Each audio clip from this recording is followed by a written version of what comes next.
Hey, what's going on, everybody? Back with a video here. Sorry it's been so long. I just got back from vacation, so feeling a little bit refreshed. So wanted to talk about a few things that have changed as far as Amazon since I've been gone for the week. Some really cool things, some rough things, as you all know. Everybody's struggling with the 200 limit, and Amazon's changed a few other things for the better. But let's go ahead and get right into it. Before I do, if you could like and subscribe, I'd appreciate that. So real quick, let me first cover the coaching. It's going well. I think a lot of people that I've been working with, we've been doing well. We've been getting some products together for some people. Others I haven't talked to you yet, but hopefully soon. I'm open to scheduling. Calendly. Email me at FBA Commute if you haven't got the Calendly link. So we'll get you all set up for a call. And especially, I think one of the biggest problems, excuse me, there's bugs all over my computer. Got a new laptop, but one of the biggest issues has been, just the cost. I am about bigger products typically. The cost of that, though, can be really high. So I can understand that. People don't want to risk $8,000-$10,000 on their first product. I completely get it. So what I'm going to do with this next list I have coming out, should be out by the end of the week. It is delayed because of I was on vacation, and nobody's being charged again for this month. The first charges for anybody will be September 1st. So the list is coming out. I put a lot of smaller products on there. So these are kind of get your feet wet products. So I think that's really cool. Should be able to do it for very low cost. And it'll get you through the whole process, show you how to do it. And I think some people are more comfortable with starting off with a smaller product, and that's okay. So I'm going to give some really low cost options that I think will be good, and some medium ones as well. So I'm going to try to stay away from the bigger ones this time, simply because I want people to have the opportunity to launch something and feel confident. There are a few people that I am launching, or we're working with, to launch some bigger products now that are probably more comfortable with that. If there's room for everything. So if you want to launch a bigger product or a smaller product, we can find you one. For the higher tier, I have 3 different tiers. There's the product list. There's the $100 tier, which is most people are part of. The $250 tier will actually help you pick the product out. Meaning it just won't be from your idea. I'll actually recommend a product for you. It takes a while to find one that I really love. I have one person in that tier right now. I have another person that wants to get into that tier. But I want to teach everybody how to do the product research, which is what I'm going to cover today. Before I do, real quick on the updates on Amazon, still have a 200 limit. Once you start selling, though, that limit will go up pretty quickly, so you'll be able to send in more inventory. So get your inventory in as soon as possible. Start selling. I talked about in a previous video using third-party logistics, or just simply having your shipments delayed. But everything's so backed up on Amazon right now, it's brutal. Another cool thing Amazon has added, which is for the better, they've actually just recently allowed for video to be added to your listing. That's huge because video has been proven to increase your sales. So if you haven't done it, find a video editor if you're not good at it yourself. Get that prepared. You want to have a video on your listings. I'm going to get them all done for my listings. Not only that, I'm really considering getting my pictures redone as well for some of my listings. They've sold really well, but I want to make sure I have the best possible pictures, the best possible chance to sell. So I'm going to also look into getting video editing done for all of my listings. And I have somebody personally that's going to do that for me, at least for the video part of it. I'm going to have to work on the pictures. So at any rate, without further ado, guys, let's go ahead and get into what I want to talk about today. The biggest issue, or the biggest question I get is, how do I pick a product for Amazon? Well, it's not that easy. You can find products with good numbers, but if you don't have good differentiation, it doesn't matter. So it's not all about the numbers, I get a lot of students asking me, the numbers look good here. How's this look? The numbers are great. That's great. If the numbers are great, that's awesome. That's a good start. But if you don't have good differentiation, it doesn't matter. It doesn't matter because it won't sell. I've had one I've launched that had stupendous numbers, and I talked about that. It was the eyebrow trimmer. the numbers looked fantastic. It was like an opportunity score of like a 9 out of 10. Like, the numbers were fantastic. Everybody was selling a bunch. I launched. I had no differentiation whatsoever. It was just the same as everybody else's. And why would anybody buy mine? So I didn't sell any. Not only that, I got an IP complaint. So, you know, think about that. You have to have something that can be visually seen as a differentiator. So I'm going to go over 2 products today that I've kind of found. The numbers are okay on those. And talk about differentiation and what I would do. So just kind of getting you inside my mind of what I'm thinking about and kind of how you approach that. So first of all, let's go ahead and, these are a couple of things I've checked out. So this is the first one here. This is something my virtual assistant found. She's been doing a good job. It's just a matter of finding the true keywords. But it's a heavy-duty Gatecaster.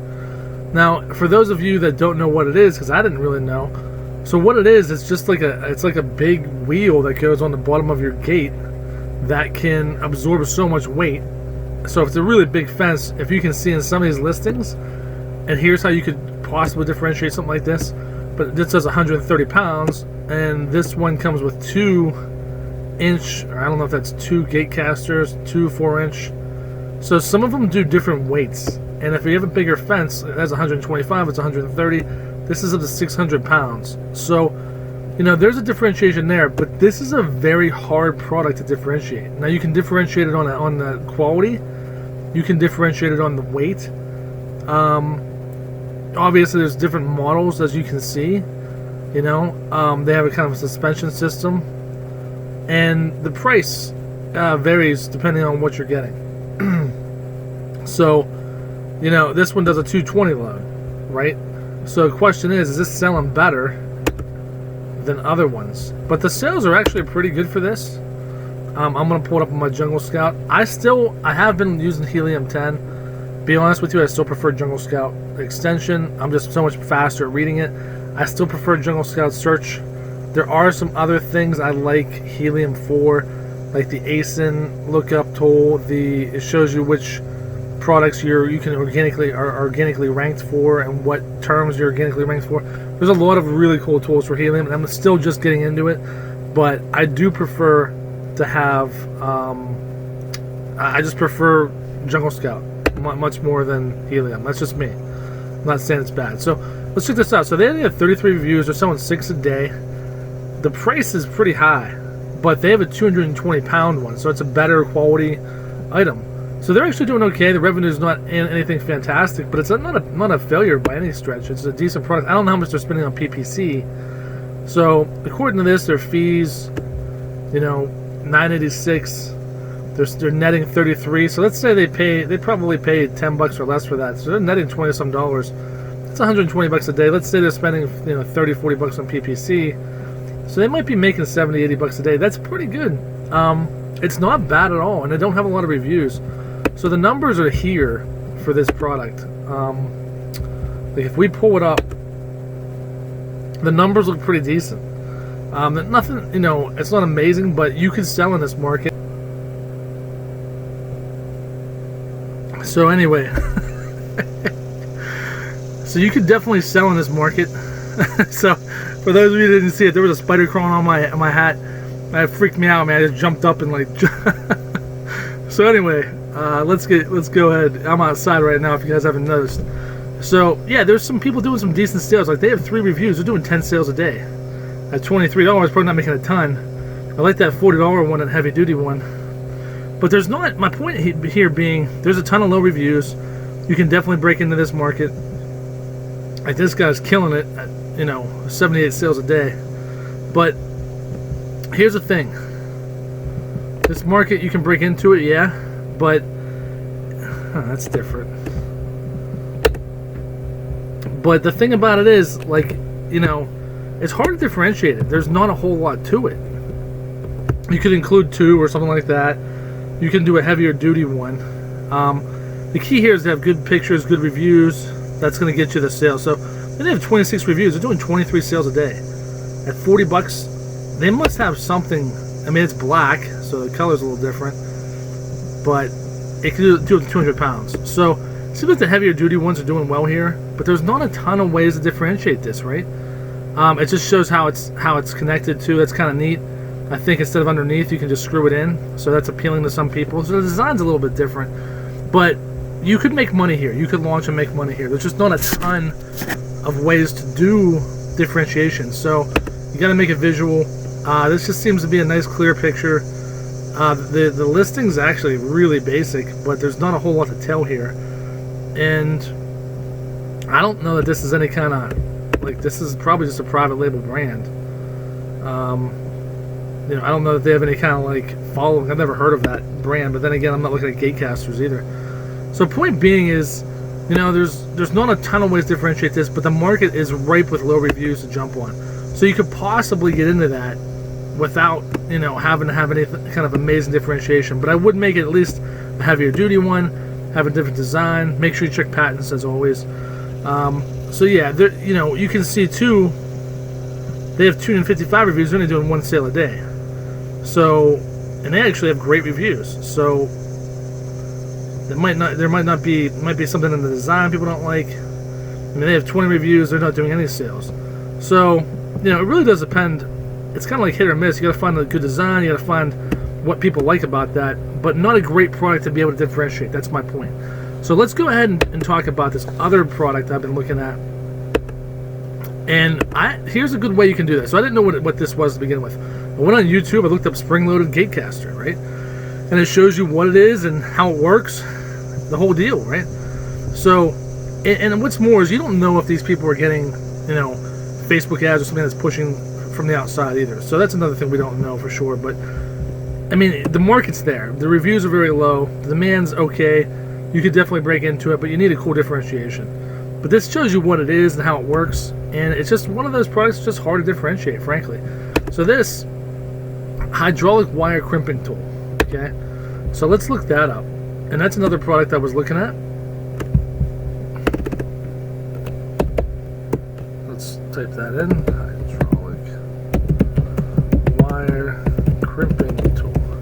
So I had no idea what the heck. I mean, I know what a crimping tool is, but you know, now that you think about it, hydraulic wire crimping, so it crimps wires. And if those of you that don't know what crimping is, it just means it kind of smashes it all together. So I'm thinking to myself, what exactly on here? Like, okay, here's how some people differentiate it. They added gloves. Good idea. Like, most people use gloves when they do this. Don't want to hurt your hands. This is just a basic, the basic Chinese version, which, you know, you can see there's a few different versions of it. So, this is like the same one, right? It's the same exact tool. It's just slightly different price. I'm getting attacked by wasps and spiders today. So this is the same exact tool. So you really can't differentiate these. As far as like, there's no difference between this, and this, except for maybe how many. You can see how many are in there. When I say how many of those, if you look at this, like, this is what it does. So take that off. Take that. Clean that up. By the way, I do not own the rights to this video. A bunch of different dies things that you can use. They call them dies, right? So what it is you take these pieces here and you crimp it on to the big wire. So I'm trying to figure out what do you. Here's how you differentiate a product. Figure out what do people buy together. You could include these. You could include more dies. Now the dies are the things. I'll show you. The dies are these things here. These metal pieces, okay? They are different sizes. So they go in between here, like that. You see the metal piece there and the metal piece there. And what it is a different size for different size wires. So you could include more dies, right? Which people have done. That's what they've done here. Here's the different sizes. One of the complaints I've heard, excuse me, people don't understand what the size really means. Like, it's not like it's in inches or anything. So I would actually get an actual table that shows these in inches, like how wide they are. I think that people would be more appreciative of that. I've read that in the reviews, like people don't like that. So, and you can see it crimps this portion to the wire itself. Now what's also not included here, you could add to differentiate this product, is you could add these, some different size ones of these, but I don't know how expensive they are. You'd have to check that. They're probably pretty cheap. So you could probably include a kit with different sizes of these, Also, what I've noticed is there's like a cover that goes over these that people heat. It's like a heat wrap that goes on. So people use a heat gun and they put it on top of this portion here. Okay, they like heat shrink wrap. You could include that really cheap in here as well to make that part of the kit. So I don't see anybody doing that right now. There's nobody including. They're including gloves, which is a good thing. They're including smaller crimpers, like these are cutters, right? So that's a good idea because you need to be able to cut the wire and you need to be able to do smaller wires that this hydraulic one wouldn't be needed for.